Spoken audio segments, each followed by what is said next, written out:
magandang araw sa iyo. Ako nga pala si Arman Siglo, isang online entrepreneur at author ng Pinoy Business Online Solution.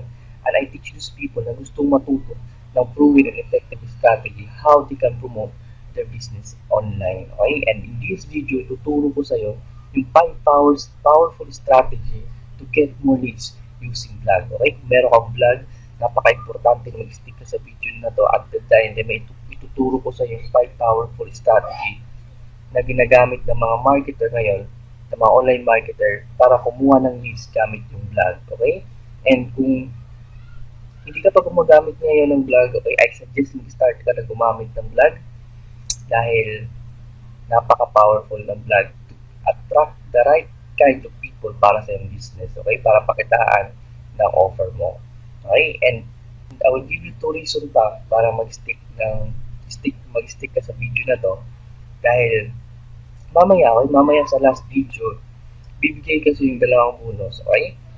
Yung bonus number 1, ibibigay kasi yung 3 big tips about getting leads that you should know, okay? Yung 3 tips na to napaka-importante na alam mo kung gumagamit ka ng vlog to get leads, okay? At bonus number 2, bibigay ko sa yung dalawang secret strategy ko na ginagamit ko that nagko-convert na maraming leads. Okay? Every post na ginagawa ko, nakakuha ko ng leads. Napaka-powerful ng strategy na to. Okay? Natutunan ko to sa mentor ko.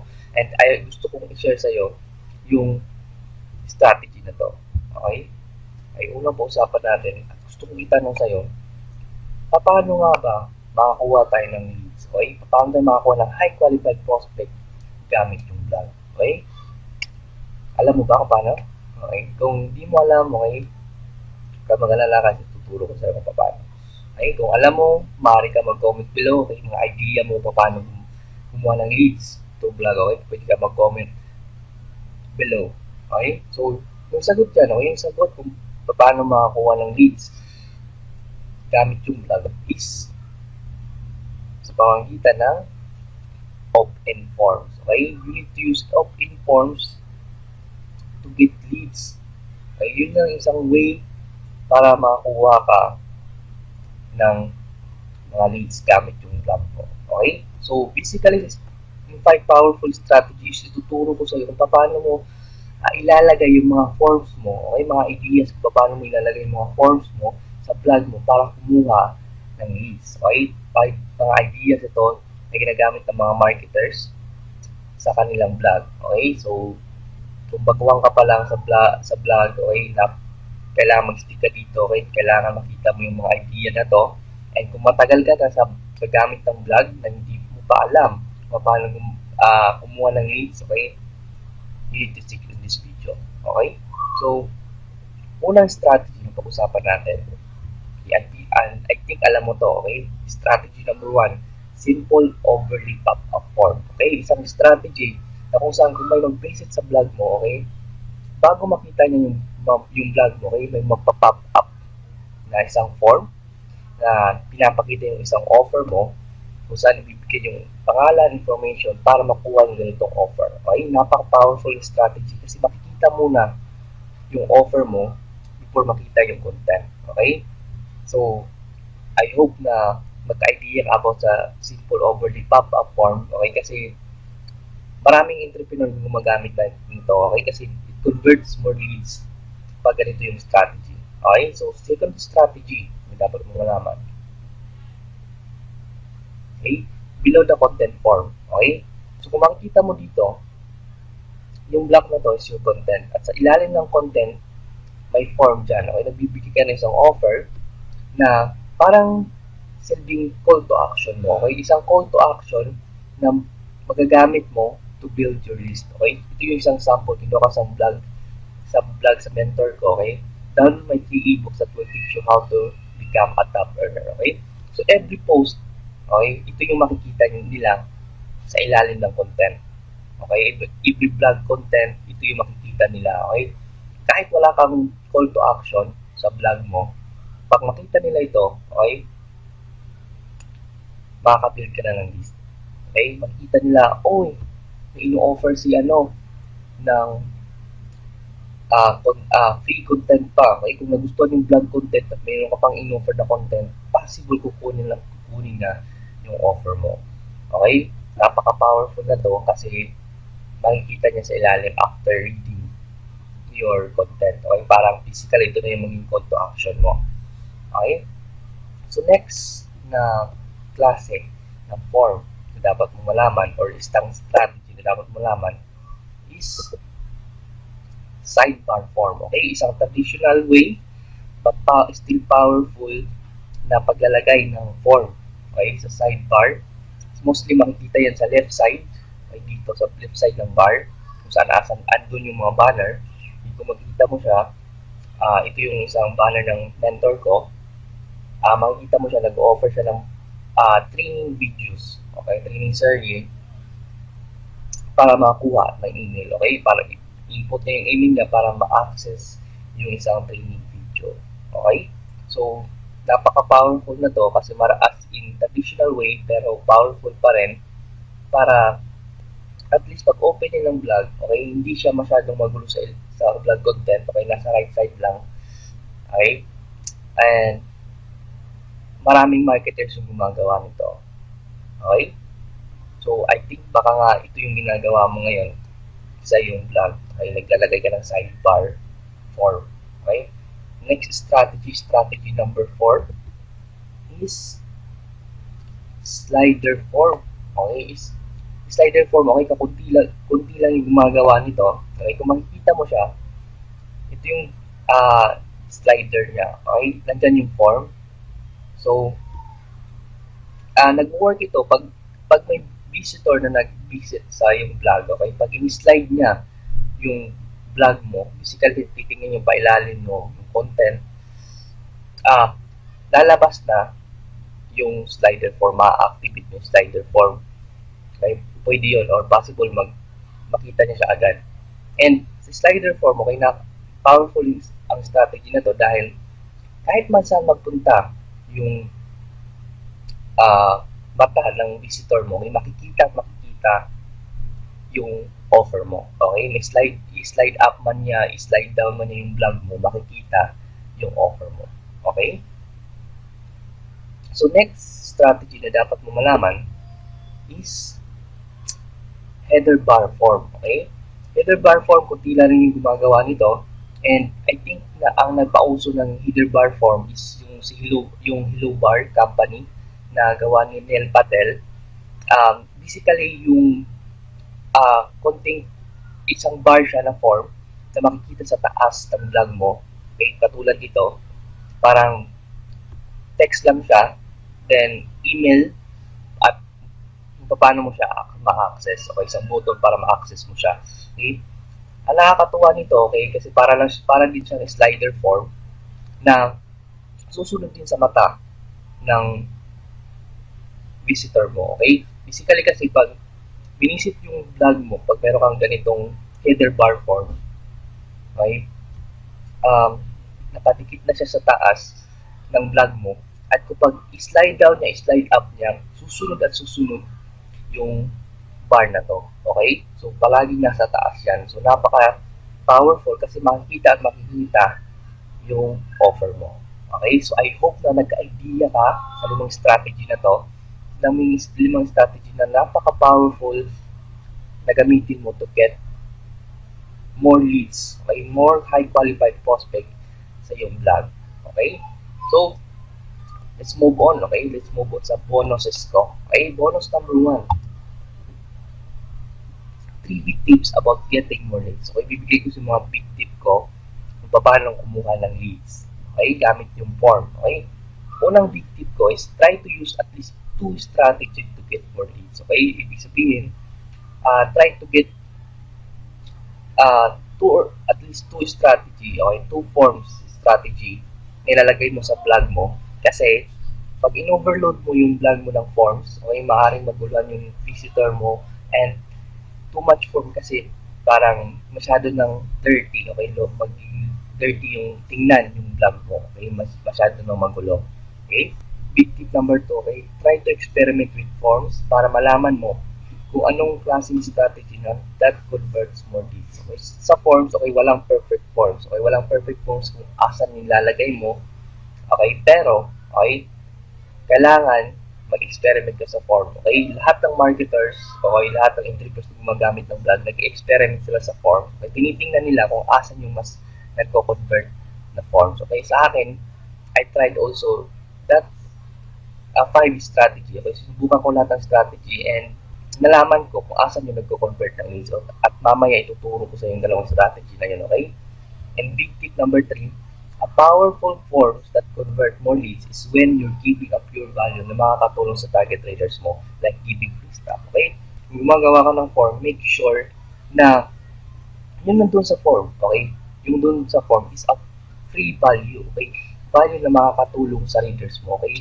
Hindi dapat nag-offer ka ng product agad. Okay? Hindi ka nag-pitch agad. Okay? Kasi maling-mali yun. Okay? Napaka-imposible makakuha ka ng leads or possible makakuha ka ng leads pero kunti lang. Okay? Kasi nag-offer ka agad ng pitch. Okay? Kailangan mag-offer ka muna ng value, something valuable, something free sa yung readers para makuha mo yung information nila. Okay? Para makakuha ka ng leads at para ma-follow up mo sila. Okay? Yun yung ginagawa ng mga successful marketer when using forms. Okay? So, I hope meron ka nag-idea ka sa big tip na to. Okay? And finally, so ayan, Arman's secret strategy to get more leads. So, yung mga strategy ko na makakatulong sa'yo, okay, para makakuha ka ng mas maraming leads. Okay? Basically, yung leads na to, yung strategy na to, is a combination, okay? Parang nakuha ko sa mga mentor ko, nag-idea ko na itong klaseng strategy, okay? Pag gumawa ng blog post, makakuha ka talaga ng mas maraming leads, okay? And sa akin, nagko-convert talaga to mas marami and hindi na ako nawawalan ng leads pag ginagamit yung dalawang strategy na to. Okay? So, strategy number 1, okay? Giving bonuses through form. Okay? Kung makikita mo dito sa right side, okay? Sa right side, okay? Nagbibigay ako ng 3 bonuses every blog post ko. Okay? 3 bonuses every blog post ko at makukuha lang nila yon when they subscribe sa email list ko. Okay? Kung nalagay nila yung email list ko, dun lang nila makukuha yung bonuses na yon. Okay?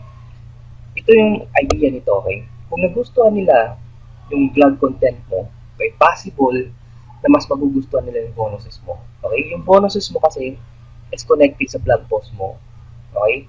It means parang kung gusto nila mas malaman pa lang, malaman pa, mas matuto pa, you're giving these 3 bonuses. Okay?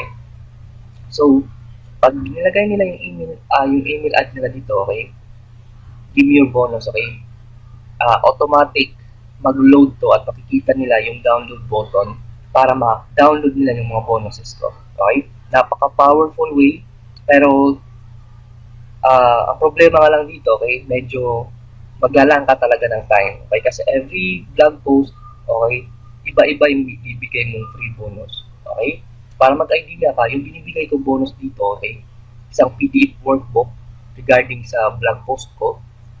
Bonus number 2, audio, para makikinig niya, maririnig niya lagi yung boses ko, yung tinuturo ko.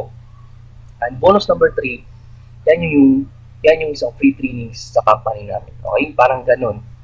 So, napaka-powerful nito dahil you're giving a lot of bonus para sa kanya. Okay? And people love free bonus.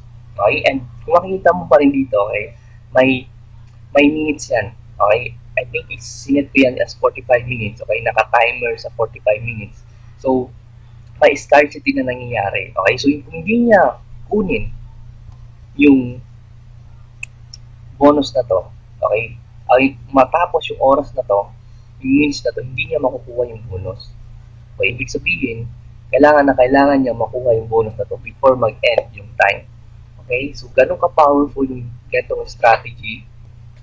And, everyday talaga kapag nagpo-post ako ng blog post, nakakuha ako ng mga leads, okay, mga prospects sa ganitong strategy. Okay, so I hope na gamitin mo to, okay, gamitin mo to sa iyong blog.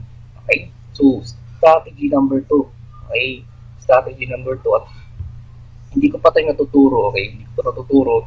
And natutunan ko to kay Neil Patel, isang sikat na online marketer. Okay, sikat siya. And ito, page takeover form, okay? Simple lang siya, okay? Parang simple pop-up overlay form lang siya. Pero ang problema nito, ang pinagkaibahan nito, okay, kung makikita mo, before makita yung vlog ko, okay, isang page takeover yung makikita. Itong isang white page, ay white page muna yung makikita niya before niya makita yung vlog content ko. Okay, isang offer. Okay, napaka-powerful nito kasi sabi ko nga sa'yo, offer yung makikita agad ng visitor ko. Okay? Kung makikita mo nito, ito yung offer ko. Still may ideas for free to make your business more powerful, effective, and better monetize. Okay? Nabibigay ako ng free, something free sa aking readers. Okay? Binibigyan ko sila ng choice. Okay? Power of choice. Napaka importante na binibigyan yung power of choice para ibig sabihin, hindi mo pinipilit yung visitor mo na kunin yung offer mo. Okay? Ginagawa ko silang dalawa. Okay? And, and ito yung simple trick dito. Okay? Kung i-click na yung steal your ideas, okay, mapupunta siya sa offer mo. Okay? If i-click na I don't want to know, mapupunta siya sa another page. Okay? And another page, nag-o-offer ako ng another something valuable sa kanya. Okay, ibig sabihin, okay, sabi dito, congratulations, you're an amazing entrepreneur. How about I'll teach you how you can double or triple your sales. Okay? Ibig sabihin, nag-o-offer na naman ako ng something valuable pa para talaga mag-open or ibigay nila yung offer mo. Okay? And ang malaking tanong nito, Arman, hindi ba masyadong hassle yan? Hindi ba nakakapagbigay yan ng time? Or kailangan ba ng maraming offer? Actually, yung ginagawa ko dito, isa lang yung offer ko dito. Okay? Ito yung trick dito. Kung steal your ideas, i-click nga, mapupunta ka sa offer ko. Okay? Kung hindi naman, sabi ko kanina, mapupunta sa another page. Okay? Kung ituro niya, i-click niya yung teach me how, mapupunta rin siya sa offer ko kanina dito sa first page. Okay? Basically, isa lang yung offer ko dito. Iniba ko lang yung headline. Okay? And kung click yung I don't want to know, okay, pupunta na siya sa blog ko. Makikita niyo yung blog content ko. Okay? Napaka-powerful nito kasi you're giving an option sa visitor mo, pero basically, yung offer mo isa lang. Okay? And ito yung isang klaseng form na nagko-convert talaga ng mas malaki. Okay? Sinubukan ko lahat ng form. Ito yung form na nagko-convert ng malaki. And ayon kay Neil Patel, okay, ito, ang ganitong klaseng form, okay, nagko-convert talaga ng grabe. Okay? So, I hope na gamitin mo to and i-apply mo sa blog mo. Okay? Ngayon, meron akong free bonus para sa'yo. Okay, tingnan mo lang sa baba. Makukuha mo yon by signing up sa aking email list. Okay? And kung meron kang tanong about regarding this video, okay, comment ka lang sa baba and I will answer it as soon as possible. So, thank you for watching. I hope na marami kang natutuwa sa short video presentation na to. And, by the way, no, okay, kung gusto mong matutunan, okay, gusto mong malaman kung paano ko siya ginawa to, okay, ganitong mga form, okay, actually ginawa ko siya through Tribe Leads, okay? Isang Tribe Leads na free sa isang blog creator, okay, impact instrument, isang blogging platform, okay, free na siya yung Tribe Leads, sa napaka-powerful the way para gumawa ka ng blog content, okay, gumawa ka ng mga form. Okay, kung sa member ka na ng Unity, okay, ma-access mo to yung Tribe Leads. Kung gusto mong malaman kung paano ma-access yung ganitong tool, okay, click mo lang yung button din sa ilalim and tingnan mo kung gaano ka-powerful yung impact instrument na to. Okay, so thank you for watching and see you in my next video.